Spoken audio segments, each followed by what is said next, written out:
जय हिंद। कक्षा 10 वाले भैया बहनों के लिए बहुत इंपॉर्टेंट होता है कि अनसॉल्व्ड पेपर हल करें।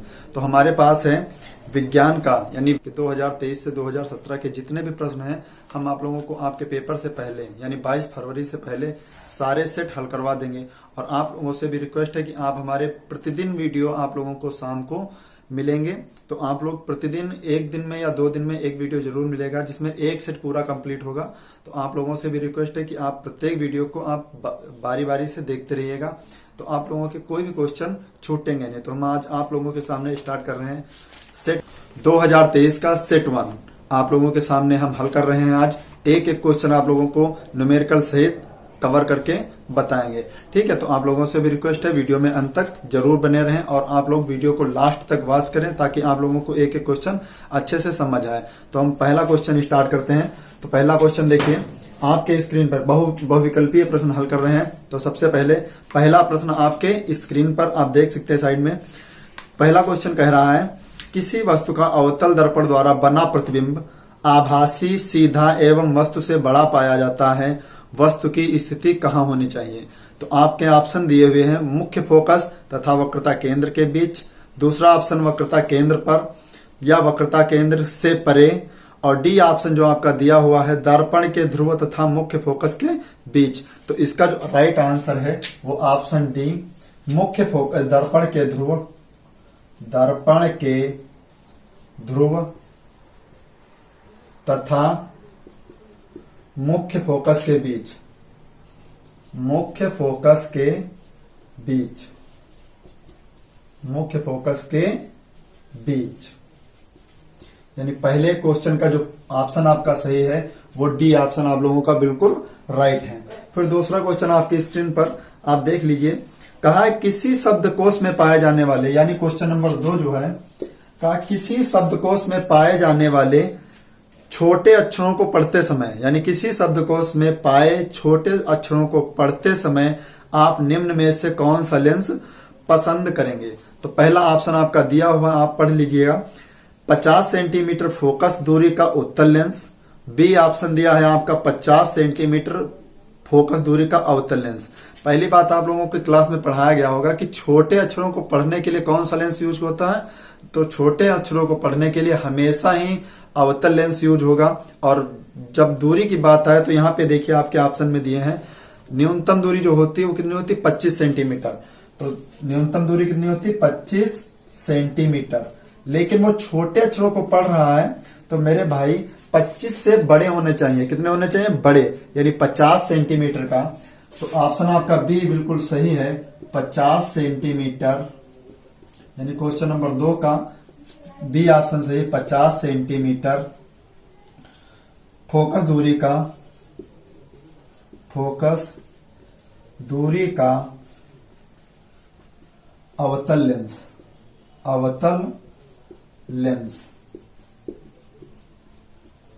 राइट। तो आप लोगों के लिए बी ऑप्शन बिल्कुल सही है। क्वेश्चन नंबर 3 का आंसर आप देखिए क्या होगा। क्वेश्चन नंबर 3 भी आपकी स्क्रीन पर है, किसी गोलीय दर्पण तथा किसी पतले गोलीय लेंस दोनों की फोकस दूरियां दी हैं -15 सेंटीमीटर। अब क्वेश्चन पर कह रहा गोलीय दर्पण, यानी दर्पण की फोकस दूरी कितनी दी है? दर्पण की फोकस दूरी दी है -15 सेंटीमीटर और लेंस की भी दूरी दी है -15 सेंटीमीटर। फिर कहा है दर्पण तथा लेंस संभवतः होंगे।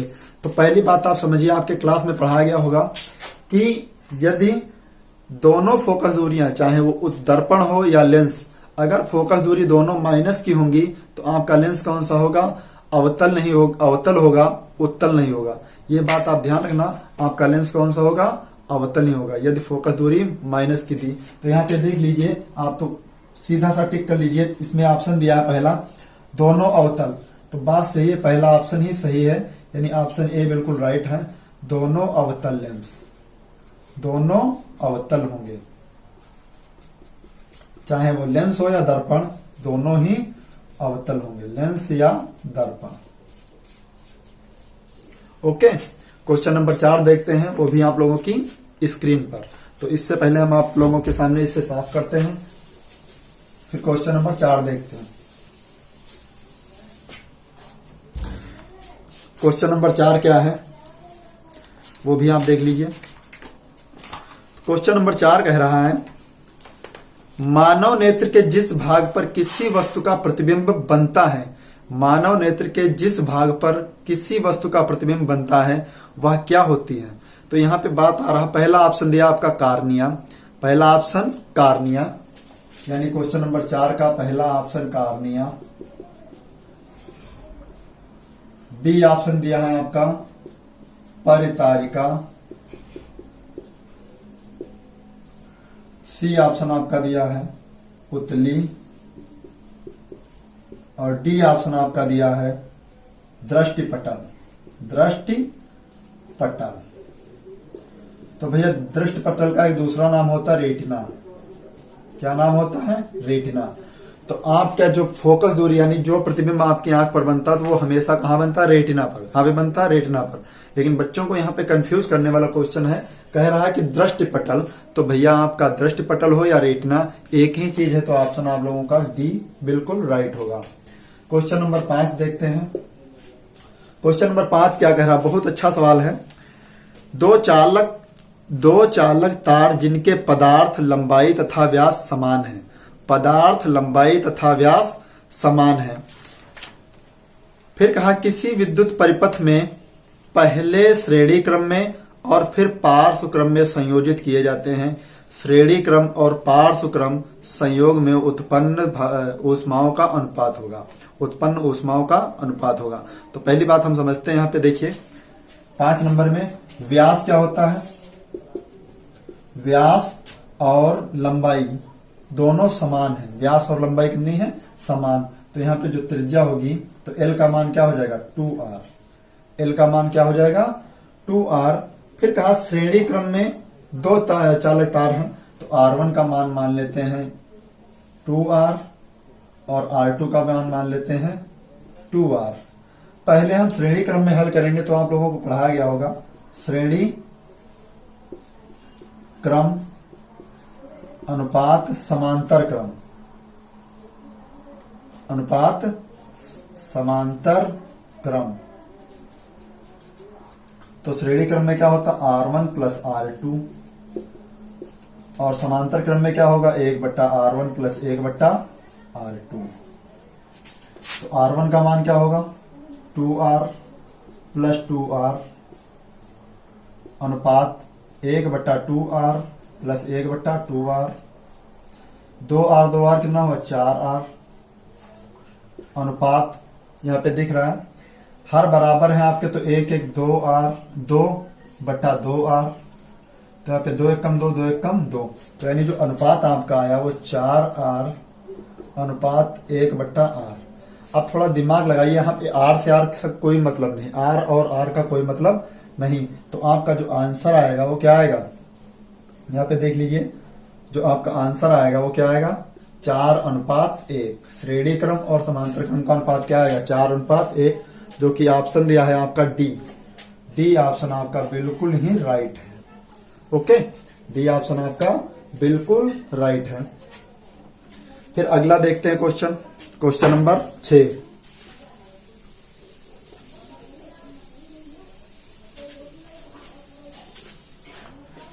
क्वेश्चन नंबर 6 आपकी स्क्रीन पर, लघु पतन के समय परिपथ में विद्युत धारा का मान क्या होता?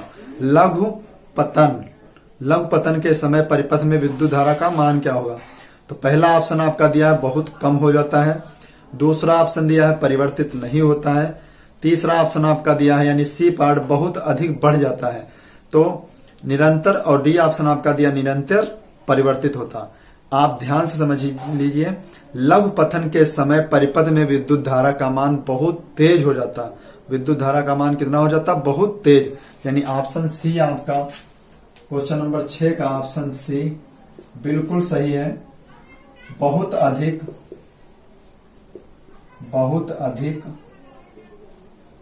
बढ़ जाता है, बहुत अधिक बढ़ जाता है।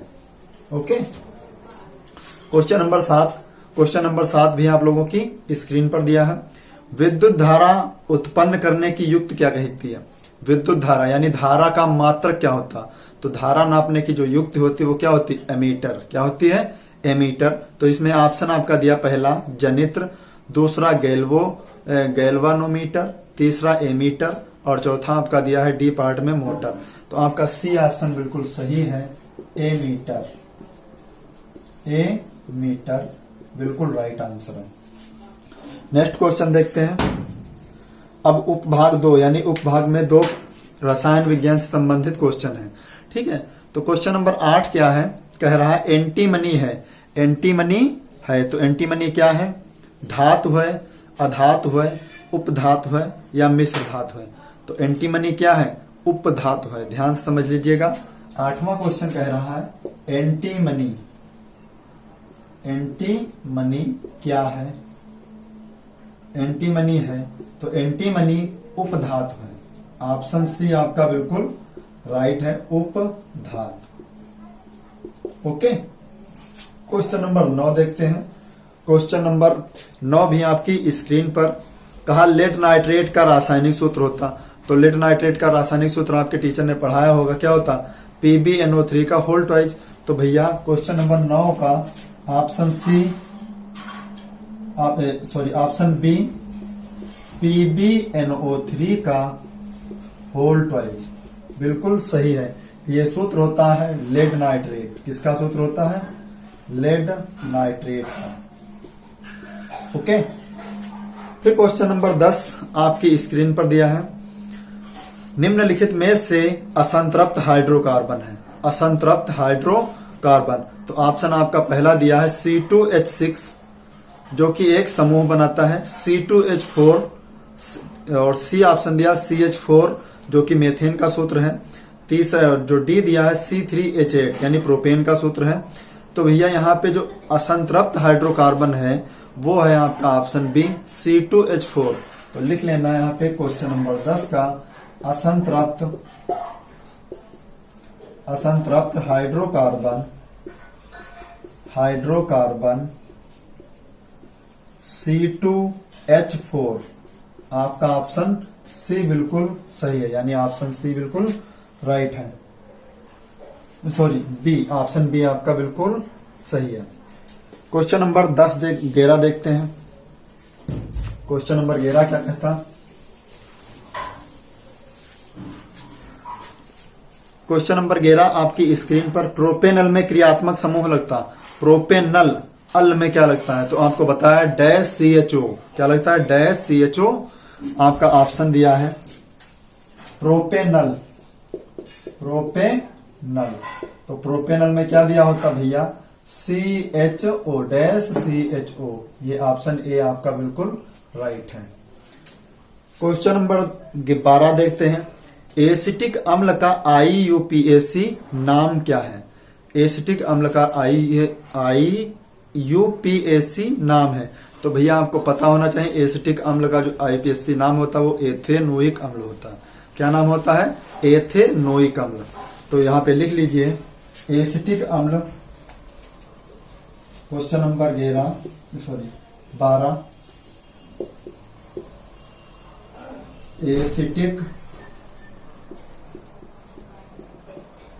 एसिटिक अम्ल का IUPAC नाम क्या होता? एथेनोइक अम्ल। आपके किस ऑप्शन में दिया है? एथेनोइक अम्ल आपका ऑप्शन दिया है बी। आपका ऑप्शन बी बिल्कुल राइट है। यानी ये आपको सेट कौन सा अमल करा रहे? 2023 सेट 1। ये ध्यान रखना आप लोग, 2023 का सेट 1 यानी 2023 का सेट 1 आप लोगों को हम हल करवा रहे हैं। ठीक है, ये ध्यान रखना। नेक्स्ट क्वेश्चन देखते, क्वेश्चन नंबर 13।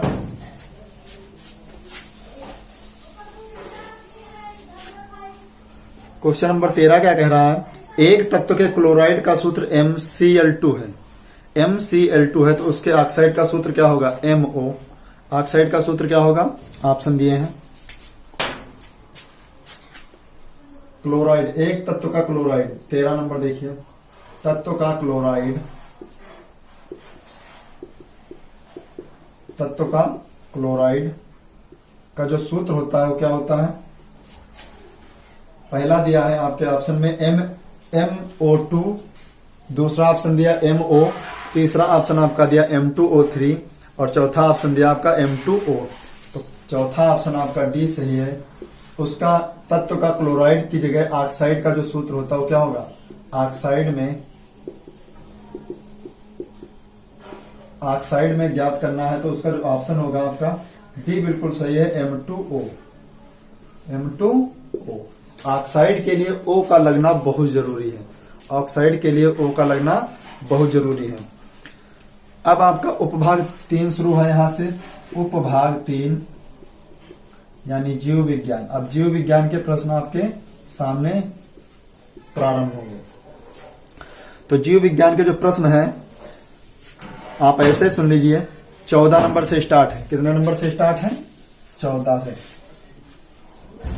तो 14 नंबर में पहला 14 नंबर क्वेश्चन कह रहा वृक्कों का कार्य होता, वृक्क का दूसरा नाम क्या होता? किडनी। वृक्क का दूसरा नाम क्या होता? किडनी। और किडनी का जो मुख्य काम होता है वो उत्सर्जन का होता। किसका होता है? उत्सर्जन। आप ध्यान से समझ लीजिए, किडनी का जो दूसरा काम होता, मुख्य काम, वो उत्सर्जन, यानी यूरिन का उत्सर्जन करना किडनी का ही काम होता है, क्योंकि यूरिन का निर्माण होता है किडनी में ही। ठीक है, तो यहाँ पे पूछा है क्वेश्चन नंबर 14, वृक्क का कार्य, वृक्क का कार्य। तो वृक्क का जो मेन कार्य होता है वो क्या होता है? उत्सर्जन, याद रखना। और वृक्क का दूसरा नाम क्या होता है? वृक्क का दूसरा नाम किडनी, ये आप लोग भी ध्यान रखिए। तो वृक्क निर्माण किसका करता? क्वेश्चन पूछा जाता कभी कभी। तो जो किडनी होती है, किडनी कार्य करती है यूरिन, यानी यूरिन का निर्माण, यूरिन का निर्माण, शरीर के अंदर यूरिन का निर्माण किडनी ही करती है। ठीक है, जिसे कहते हैं क्या हम? मूत्र, यानी मूत्र का निर्माण कहाँ होता है? किडनी में। तो किडनी एक या यूरिन जो हमारी है एक प्रकार की उत्सर्जित अंग से उत्सर्जन के द्वारा बाहर निकलती है। ठीक है, क्वेश्चन नंबर 15 देखते हैं, पत्तियों पर कलियां विकसित होती हैं। पत्तियों पर कलियां किस पेड़ में विकसित होती है? यदि पत्ती को जमीन में डाल दिया जाए तो उसमें कलियां निकलनी स्टार्ट हो जाती हैं। तो कौन है? ऑप्शन आपका दिया है 15 नंबर में, क्वेश्चन नंबर 15। क्वेश्चन नंबर 15 में दिया है आपका पत्तियों पर कलियां विकसित होती हैं। तो पहला ऑप्शन दिया पुदीना में, दूसरा ऑप्शन दिया आपका आलू में। पुदीना की पत्ती जमीन में डालिए, कभी कलियां निकलेंगी? कभी नहीं निकलेंगी। आलू में भी नहीं निकलेंगी, ब्रायोफिलम में निकलेंगी। ब्रायोफिलम एक पौधा होता है, उसकी पत्ती अगर हम जमीन पर डाल देते हैं तो क्या होता है? उसमें से कलियां निकलना स्टार्ट हो जाती हैं। तो ब्रायोफिलम, ऑप्शन सी आपका बिल्कुल राइट है, ब्रायोफिलम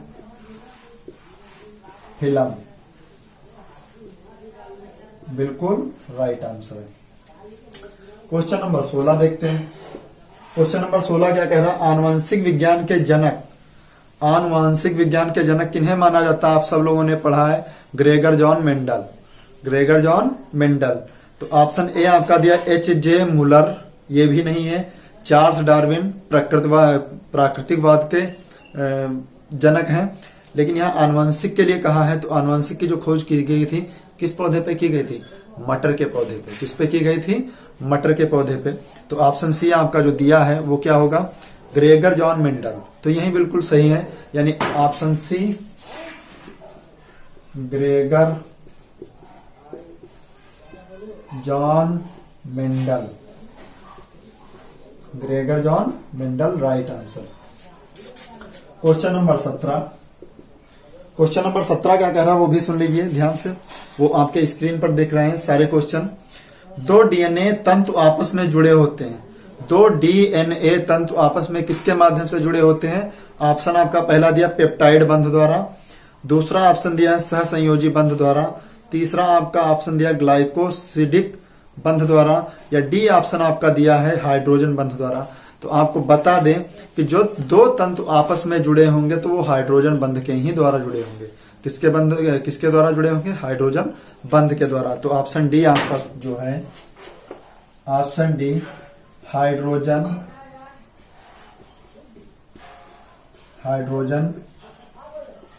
बंध द्वारा,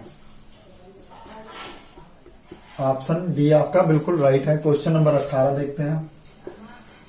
क्वेश्चन नंबर 18 क्या कह रहा है? मुकुलन द्वारा प्रजनन होता है। तो मुकुलन द्वारा प्रजनन किसमें होता है? आपके क्लास में पढ़ाया होगा टीचर ने। तो मुकुलन द्वारा जो प्रजनन होता है वो सबसे पहले आप ध्यान रखना हाइड्रा में। किसमें? हाइड्रा में। अच्छा, मनुष्य किस वर्ग का प्राणी है? कार्डेटा संघ का। यह ध्यान रखना, मनुष्य के बारे में पूछा जाता है कि किस संघ का प्राणी है, तो कार्डेटा के संघ के प्राणी है। तो इसमें क्वेश्चन कहा मुकुलन जो होता है वो हाइड्रा में होता है। ऑप्शन ए ही बिल्कुल राइट है। मुकुलन किसके द्वारा होता है? आप स्क्रीन पर देख लीजिए। तो मुकुलन होता है आपका हाइड्रा में। किसमें होता है? हाइड्रा में। बिल्कुल राइट आंसर। क्वेश्चन नंबर 19 क्या कह रहा है आपकी स्क्रीन पर? मेंडल का प्रायोगिक पौधा था, अभी हमने बताया मेंडल का जो प्रायोगिक पौधा था वो उद्यान मटर थी। क्या थी? उद्यान मटर। पहला ऑप्शन यहाँ पे देखिए, थोड़ा सा कंफ्यूजन कर देगा आप लोगों को। जो आप लोगों के मेंडल ने प्रयोग किया था वो किस पे किया था? उद्यान के मटर के पौधे पे। तो यहाँ पे ऑप्शन पहला दिया है मीठी मटर, बी ऑप्शन दिया उद्यान मटर, सी ऑप्शन दिया सरसों, डी ऑप्शन दिया गुड़हल। तो बी ऑप्शन आपका बिल्कुल सही है, उद्यान मटर। किस पर पौधा अपना प्रयोग किया था? बी ऑप्शन उद्यान मटर। ऑप्शन बी आपका राइट आंसर है। क्वेश्चन नंबर 20 कह रहा है, वो भी आप लास्ट क्वेश्चन देख लीजिए, यानी बहुविकल्पी में लास्ट क्वेश्चन। लास्ट क्वेश्चन कह रहा है निम्न में से कौन सा मानव में मादा जनन तंत्र का भाग नहीं, यानी मनुष्य में मादा का भाग किसमें नहीं होता, यानी मादा को छोड़ दीजिए तो बात किसकी आती है? नरों की। ध्यान से समझ लीजिए, मानव दो प्रकार के होते हैं। मानव कितने प्रकार के होते हैं? दो प्रकार के, यानी नर और मादा। नर और मादा। तो कहा है ऐसा कौन सा अंग है जो कि मादा में नहीं पाया जाता है? सॉरी, मादा में तो पाया जाएगा लेकिन नर में नहीं पाया जाएगा। तो कौन सा है? यहाँ पे पूछने का तरीका थे, थोड़ा समझिए। यहाँ पे निम्न में से कौन सा एक मानव में मादा जन्म में नहीं है और पुरुष में है? तो आपके ऑप्शन दिया अंडाशय। पहला ऑप्शन यानी ए ऑप्शन दिया है अंडाशय। तो अंडाशय मादा में होते हैं। दूसरा बी ऑप्शन दिया गर्भाशय, तो गर्भाशय में मादा में होती है। और सी ऑप्शन दिया शुक्र वाहिकाएं, तो शुक्र वाहिकाएं किसमें होती हैं? पुरुषों में। ये ध्यान रखना, नरों में क्या होती है? शुक्र वाहिकाएं। और डी ऑप्शन दिया डिंब वाहिनी, तो डिंब वाहिनी भी किसमें होती है? मादा में। तो यहाँ पे जो आपका ऑप्शन होगा सी, यानी क्वेश्चन नंबर 20 का ऑप्शन सी शुक्र वाहिका बिल्कुल राइट आंसर है। ओके, तो इस तरह से आपके 20 क्वेश्चन बहुविकल्पी वाले कंप्लीट हो गए हैं। अब हम देखते हैं खंड बा में वर्णनात्मक प्रश्न, यानी उपभाग 1। तो पहले देखते हैं खंड बा। तो पहले खंड बा के सभी क्वेश्चन हम हल करेंगे। खंड बा,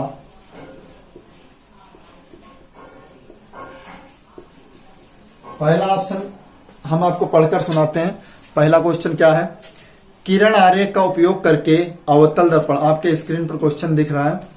किरण आरेख का उपयोग करके अवतल दर्पण द्वारा बने प्रतिबिंब की स्थिति एवं प्रकृति लिखिए। तो आपको किरण आरेख पहले बनाना है, उसके बाद आपको स्थिति और प्रकृति भी बतानी है। तो इसमें कहा ए ऑप्शन में ए कहा है वक्रता केंद्र और फोकस के बीच। तो एक किरण आरेख बनाना है वक्रता केंद्र और फोकस के बीच। और बी में दिया है ध्रुव तथा फोकस के बीच। तो दूसरा जो आपका आरेख बनेगा वो ध्रुव तथा फोकस के बीच। ये आपकी किताब में और कॉपी में आपके टीचर ने बताया होगा, आप लोग बना सकते हैं। दूसरा दिया है न्यूमेरिकल यानी आंकिक प्रश्न। तो दूसरा आंकिक प्रश्न क्या कह रहा है? 5 सेंटीमीटर लंबाई की कोई वस्तु है, 30 सेंटीमीटर वक्रता त्रिज्या के किसी दर्पण के सामने, कोई दर्पण होगा ये पता नहीं उत्तल है या अवतल, 20 सेंटीमीटर की दूरी पर रखी है। प्रतिबिंब की स्थिति, प्रकृति तथा आकार ज्ञात कीजिए, यानी प्रतिबिंब की आकार भी बताना। तो आपका क्वेश्चन क्या है, ध्यान से समझिए। क्वेश्चन कह रहा है 5 सेंटीमीटर लंबाई की वस्तु, यानी वस्तु की जो लंबाई होती, वस्तु की लंबाई ओ से प्रदर्शित करते कितनी है, 5 सेंटीमीटर। 5 सेंटीमीटर। फिर कहा है 30 सेंटीमीटर वक्रता त्रिज्या, यानी वक्रता त्रिज्या आर का मान क्या दिया, वक्रता त्रिज्या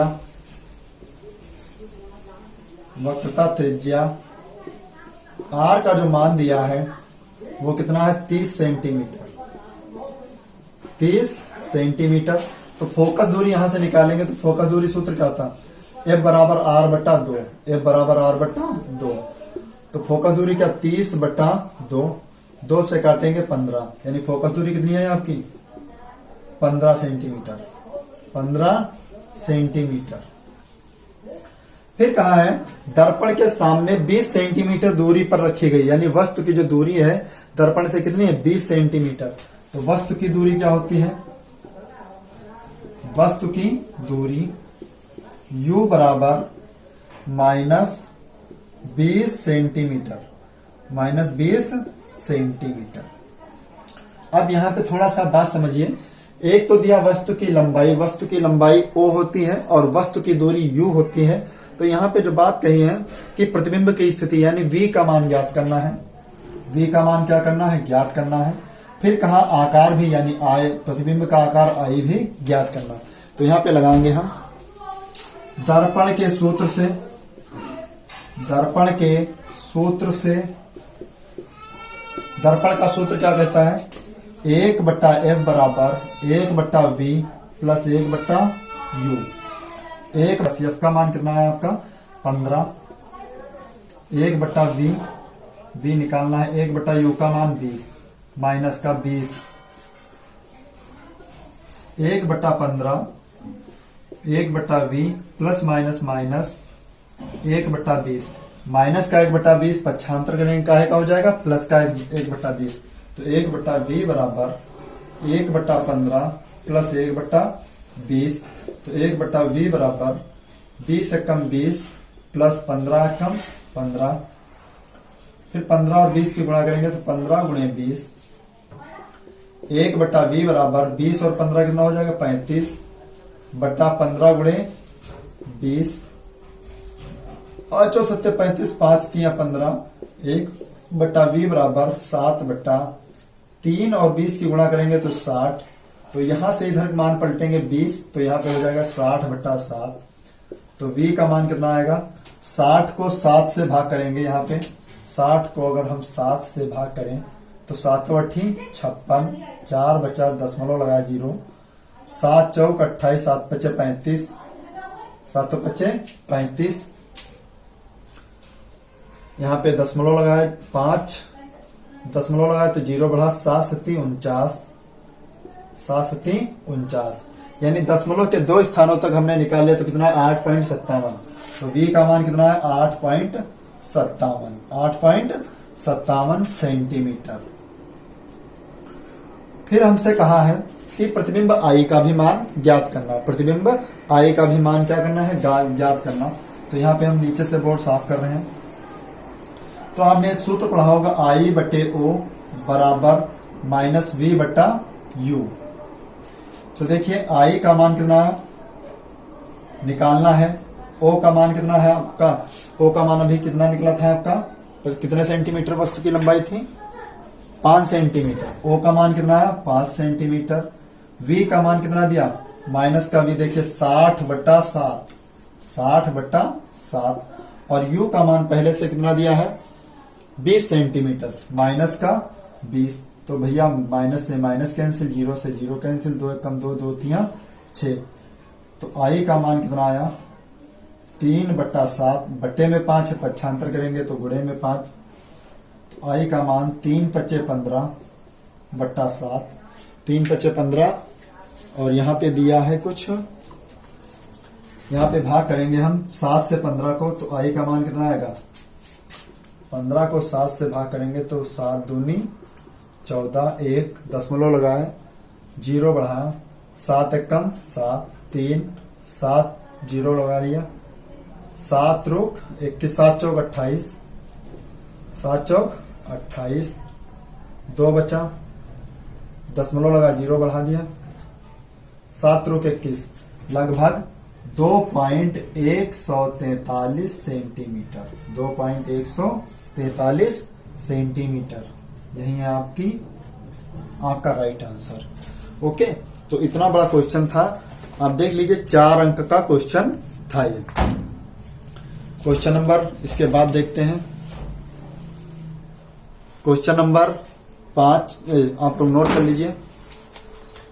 क्वेश्चन नंबर 3 देखते हैं। क्वेश्चन नंबर 3 आपकी स्क्रीन पर कह रहा, किसी 4 ओम प्रतिरोधक में प्रति सेकेंड 100 जूल ऊष्मा उत्पन्न हो रही, यानी कितनी ऊष्मा उत्पन्न हो रही, 100 जूल ऊष्मा उत्पन्न हो रही। प्रतिरोधक के सिरों पर विभवांतर ज्ञात कीजिए, यानी प्रतिरोधक के सिरों पर विभवांतर ज्ञात कीजिए। तो विभवांतर क्या ज्ञात करना, V स्क्वायर बराबर ज्ञात, V का मान ज्ञात करना। नेक्स्ट क्वेश्चन देखते हैं, क्वेश्चन नंबर 3।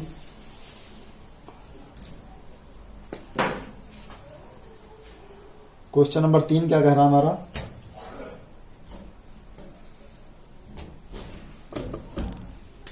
किसी 4 ओम प्रतिरोधक में, क्वेश्चन नंबर 3, यानी प्रतिरोध का मात्रा कितना दिया है, प्रतिरोध बराबर प्रतिरोध R बराबर 4 ओम, प्रति सेकेंड यानी समय दिया है आपका T 1 सेकेंड,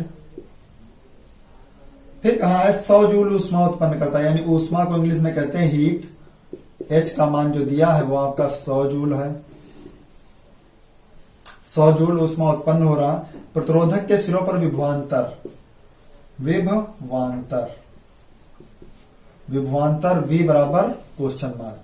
तो भैया हमने एक सूत्र आप लोगों को पढ़ाया, नहीं पढ़ाया तो आपके टीचर ने पढ़ाया होगा, H बराबर I स्क्वायर RT, H बराबर I स्क्वायर RT। तो H का मान कितना दिया, 100, I का मान पता नहीं, I का मान पता नहीं, R का मान कितना दिया 4, T का मान कितना दिया 1, तो 4 से काटेंगे कितना आएगा 25, तो यानी I स्क्वायर बराबर 25, स्क्वायर हटाएंगे एंटर रूल लगाएंगे तो I का मान कितना है 5 एम्पियर, कितना है 5 एम्पियर। और विभवांतर के लिए ओम के नियम से आपने पढ़ा है V बराबर IR, तो I का मान कितना 5 और R का मान कितना दिया 4, तो 5 चक्कू 20 वोल्ट, 20 वोल्ट। आप लोग नोट कर लीजिए, यही आपका राइट आंसर है। ओके, यानी क्वेश्चन नंबर 3 भी आप लोगों का कंप्लीट हो गया।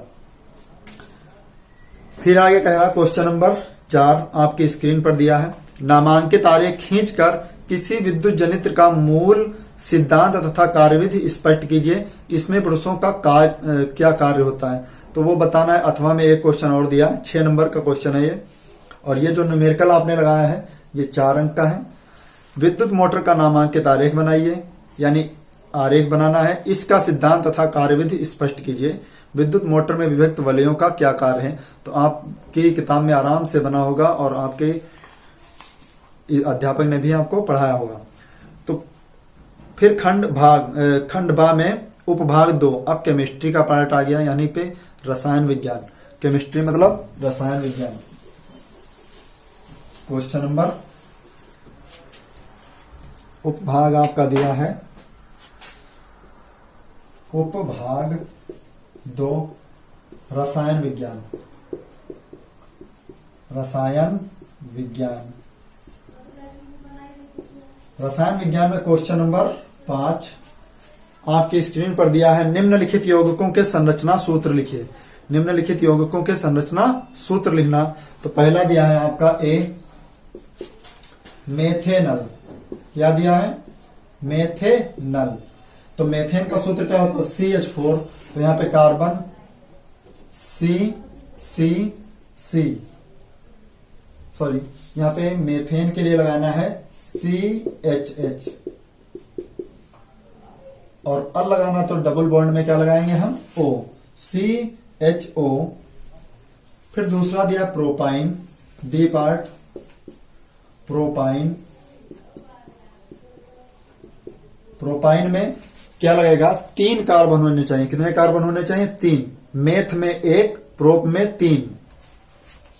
और आईपीएससी का आप लोगों ने यदि वीडियो नहीं देखा तो इसका लिंक आप लोगों के डिस्क्रिप्शन में है, आप लोग उस वीडियो को देख लीजिए तो आपको आईपीएससी बिल्कुल अच्छी तरीके से तैयार हो जाएगी। ओके, एक भी क्वेश्चन आपका आईपीएससी से नहीं छूटेगा। तो यहाँ पे देखते हैं प्रोपाइन। प्रोपाइन में सबसे पहले आप लोग लगा दीजिए प्रोप यानी कार्बन कार्बन। यहाँ पे कार्बन में 3 हाइड्रोजन, हाइड्रोजन हाइड्रोजन हाइड्रोजन। फिर यहाँ पे भी लगेगा हाइड्रोजन। फिर ट्रिपल बॉन्ड में क्या लगेगा, कार्बन फिर हाइड्रोजन, यानी प्रोपाइन। प्रोप मीन्स क्या होता है, प्रोप का मतलब 3 कार्बन होते हैं, प्रोप आइन। और आइन में देखिए डबल बॉन्ड, देखो इन एन एन इन और आइन। एन में 1 बॉन्ड सिंगल बॉन्ड, इन में डबल बॉन्ड और आइन में ट्रिपल बॉन्ड। आप लोग वीडियो देख लीजिए, आपको कभी भी दिक्कत नहीं होगी। ठीक है, उसका लिंक भी आप लोगों के डिस्क्रिप्शन बॉक्स में दिया है। और आगे क्या कह रहा है, सी पार्ट कह रहा पेंटेनोन, पेंटेनोन 3। तो पेंटेनोन 3 लगा है, तो यहाँ पे कार्बन कितने, पेंट पे 5 होते हैं। पेंट पे कितने कार्बन होते हैं, 5। पेंट में 5 कार्बन होते हैं, याद रखना। तो यहाँ पे पेंट का कार्बन क्या लिखेंगे हम, carbon carbon carbon carbon carbon. फिर डबल बॉन्ड में या 3 लगा है, तो यहाँ पे देखिए तीसरे कार्बन पे क्या लगाएंगे हम, नॉन लगा है तो डबल बॉन्ड। तीसरे कार्बन पे डबल बॉन्ड और लगाएंगे क्या, ओ।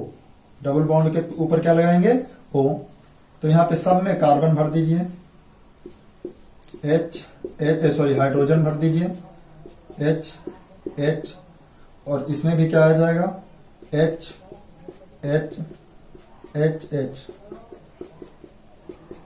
आप लोग आराम से लिख लीजिएगा एक एक क्वेश्चन। फिर ब्यूटेनोन, क्या आ गया हमारा, ब्यूटेनोन। तो यहां ऊपर से आप लोगों को समझ आ गया होगा, ऊपर का साफ कर ले, बोर्ड थोड़ा सा खाली कर लें। ब्यूटेनोन डी में दिया है ब्यूटेनोन, ब्यूटेनोन 2। तो ब्यूटेनोन 2, ब्यूट में कितने होते, 4 कार्बन होते। ब्यूट में कितने कार्बन, 4। याद ना, meth eth prop but pent hex hept, इस तरीके से होता। तो ब्यूटेनोन में कितने कार्बन, 4। 1 2 3 4। अब ब्यूटेनोन में लगा है नॉन, तो यहाँ पे डबल बॉन्ड में लगा दीजिए ओ। कार्बन भर दीजिए, sorry hydrogen hydrogen hydrogen hydrogen hydrogen. Okay, तो इस तरह से आप लोगों के आईपीएससी नाम भरवा दिए गए। और आगे का क्वेश्चन जो कह रहा, क्वेश्चन नंबर 6, कुछ तत्वों के परमाणु क्रमांक नीचे दिए हैं, 12 17 18 तत्वों के नाम लिखना है। तो 12 17 18 ये आपके ऑप्शन चैप्टर से हटा दिया गया है। यहाँ पे स्टार के जिन जिन क्वेश्चनों पे स्टार के निशान लगे आप देख लीजिए ध्यान से, स्टार के निशान लगे और नहीं है आपके पास तो आप ध्यान से देख लीजिए। राजीव प्रकाशन का अनसॉल्व्ड पेपर ले लीजिए, आप लोग हमारे वीडियो से एक एक क्वेश्चन आराम से मैच कर लीजिए, आपको कभी कोई दिक्कत होगी ही नहीं। ओके, फिर अगला कह रहा है क्वेश्चन नंबर 7, निम्नलिखित अभिक्रियाओं में प्रत्येक के लिए संतुलित रासायनिक समीकरण लिखिए। संतुलित रासायनिक समीकरण लिखिए। तो ये भी हम आपको बताया दे रहे हैं, देख लीजिए क्वेश्चन नंबर 7 आपकी स्क्रीन पर।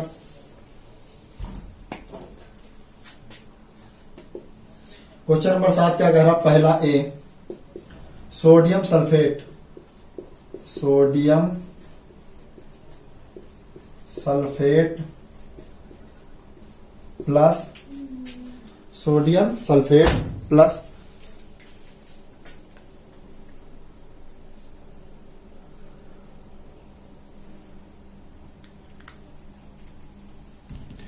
Sodium sulphate plus barium chloride, barium chloride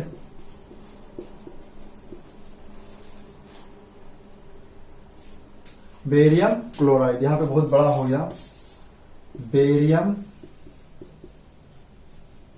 chloride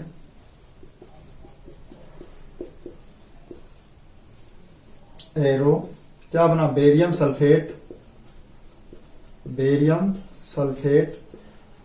अब देख लीजिए यहां पे बेरियम ये सल्फेट, तो क्या बचा, सोडियम क्लोराइड, क्या बच गया यहां पे, sodium chloride, sodium chloride. Okay, दूसरा कह रहा बी ऑप्शन में मरकरी ऑक्साइड, मरकरी ऑक्साइड,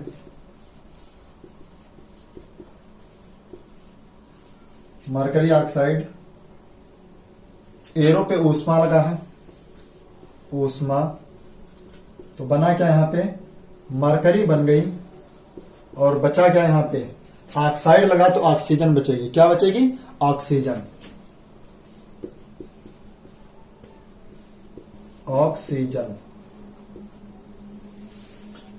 फिर कह रहा है सी में कहा है जिंक प्लस सल्फ्यूरिक एसिड अम्ल, जिंक प्लस, तो यहां पे देखिए ऑक्सीजन बचा, यहां पे सोडियम क्लोराइड बचा, यहां पे जिंक, तीसरे में जिंक प्लस सल्फ्यूरिक अम्ल, सल्फ्यूरिक अम्ल एरो, जिंक सल्फेट, क्या बना है, zinc sulphate, zinc sulphate plus, देखिए जिंक और प्लस अम्ल में क्या है, सल्फ्यूरिक एसिड, सल्फ्यूरिक अम्ल का SO4, सॉरी H2SO4, इसका सूत्र क्या होता है, H2SO4। और आप लोगों ने सूत्र भी नहीं पढ़े हैं, यानी रासायनिक सूत्र आप लोगों ने नहीं पढ़ा, तो उसका भी लिंक आपको नीचे दिया गया है, आप वीडियो वो भी देख लीजिए, आपके सारे सूत्र कंप्लीट हो जाएंगे। ओके, एक एक नंबर आप लोगों के लिए बहुत इंपॉर्टेंट है, ये अंसार्ड हम करा रहे हैं 2023 का जो मॉडल पेपर है सेट 1, दूसरे वीडियो में आपको देंगे हम सेट 2, ठीक है। तो एक एक वीडियो आप लोगों के लिए बहुत इंपॉर्टेंट है और आराम से आप हल कीजिए, ठीक है। तो यहाँ पे देखिए जिंक और Zn के साथ SO4 निकल गया, तो यहाँ पे बचा क्या, OH2, क्या बचा यहाँ पे, H2, तो H2 सूत्र काहे का है, हाइड्रोजन का, किसका सूत्र है, हाइड्रोजन। डी में क्या भरा जाएगा, देख लीजिए, डी कह रहा iron, iron, iron plus copper sulphate, copper sulphate arrow, क्या बनेगा, कॉपर दिया है, क्या दिया है, कॉपर, केवल कॉपर दिया तो क्या बचा, फेरस, आयरन का दूसरा सूत्र होता फेरस, Fe होता है फेरस सल्फेट, क्या बच गया यहाँ पे, फेरस सल्फेट। डी में आपका ये भरा जाएगा। ई क्या कह रहा है, ई में संतुलित करना है calcium carbonate, calcium carbonate arrow, ऊपर दिया है ऊष्मा, ऊष्मा के साथ अपघटन हो रहा है, ऊष्मा अपघटन, ऊष्मा के साथ अपघटन हो रहा, तो क्या बन रहा है यहाँ पे, calcium oxide, calcium oxide, calcium oxide, तो यहां पे बनेगा क्या, आप समझिए कैल्शियम बन रहा और ऑक्साइड बन रहा, तो बचेगा क्या, कार्बोनेट।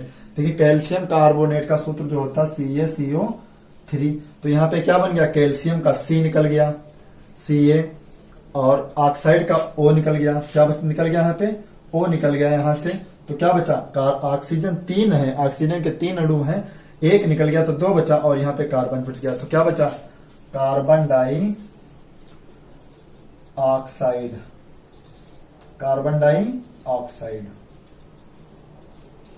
ओके, और F में कहा है, F क्या कह रहा है, zinc plus silver nitrate, zinc के साथ में क्रिया किया है सिल्वर नाइट्रेट, सिल्वर नाइट्रेट क्रिया करके क्या बनाता है, जिंक नाइट्रेट, क्या बनाता है, जिंक नाइट्रेट, जिंक नाइट्रेट, और प्लस में क्या जाएगा, सिल्वर बचा है। क्या बचा है यहाँ पे, सिल्वर, यहाँ पे बचा है सिल्वर। ओके, तो इस तरह से आप लोगों के जितने भी रासायनिक समीकरण थे सबको संतुलित किया गया। अब आगे क्या कह रहा है, आगे बताते क्वेश्चन नंबर 8 में। तो क्वेश्चन नंबर 8 क्या कह रहा है, निम्नलिखित पर टिप्पणी दीजिए। क्वेश्चन नंबर इसी में है, अथवा करके। हाइड्रोजन की दहन अभिक्रिया, तो हाइड्रोजन की दहन अभिक्रिया पर टिप्पणी दीजिए। बी में कहा कार्बनिक यौगिक में प्रतिस्थापन अभिक्रिया, वो आप लोग कंप्लीट कीजिए। हाइड्रोजनीकरण, इसकी भी आप लोगों को क्या लिखना है, टिप्पणी ही लिखना है। फिर उपभाग 3 यानी उपभाग 3 जीव विज्ञान में क्या कह रहा है, क्वेश्चन नंबर 8, आक्सीय तथा अनाक्सीय श्वसन में कोई दो अंतर लिखिए। आपके अध्यापक ने पढ़ाया होगा। फिर बी क्वेश्चन कह रहा है इसी में, लसिका तथा रुधिर में कोई दो अंतर लिखिए। कायिक जनन किसे कहते हैं, ये भी आपका प्रश्न है। फिर कहा है हृदय क्या है, आपकी स्क्रीन पर दिख रहा है, आप देख लीजिए। हृदय का क्या कार्य है, तो हृदय का कार्य क्या होता है, ब्लड को पंप करना, ब्लड को क्या करना है, पंप करना है। फिर आगे क्वेश्चन नंबर 9 कह रहा है रसायन संश्लेषण क्या होता है, इसमें भाग लेने वाले कोई 3 जीवाणुओं के नाम तथा कार्य लिखिए, यानी कार्य भी बताना है और नाम भी बताना। और क्वेश्चन नंबर 10 कह रहा है पाचक एंजाइमों के क्या कार्य हैं, वो भी लिखिए। क्वेश्चन नंबर 11 कह रहा है निम्नलिखित को संक्षेप में समझाइए। पहला है डार्विनवाद, दूसरा है लेमार्कवाद, ये भी आप लोगों को समझाना है। अथवा में एक क्वेश्चन और दिया, पुष्प में निषेचनोपरांत होने वाले परिवर्तनों का वर्णन कीजिए, ये भी आप लोगों के क्वेश्चन है। तो एक एक क्वेश्चन, यानी जितने भी क्वेश्चन है मैं आप लोगों को सभी क्वेश्चन कंप्लीट तरीके से आप लोगों के सामने लगा दिए हैं। जो लगाने वाले हैं लगा दिए, बताने वाले बता दिए। और अगले वीडियो में हम आप लोगों को विज्ञान का सेट 2, यानी देख लीजिए विज्ञान का सेट 2 आप लोगों को हल कराएंगे नेक्स्ट वीडियो में। ओके, तब तक के लिए जय हिंद।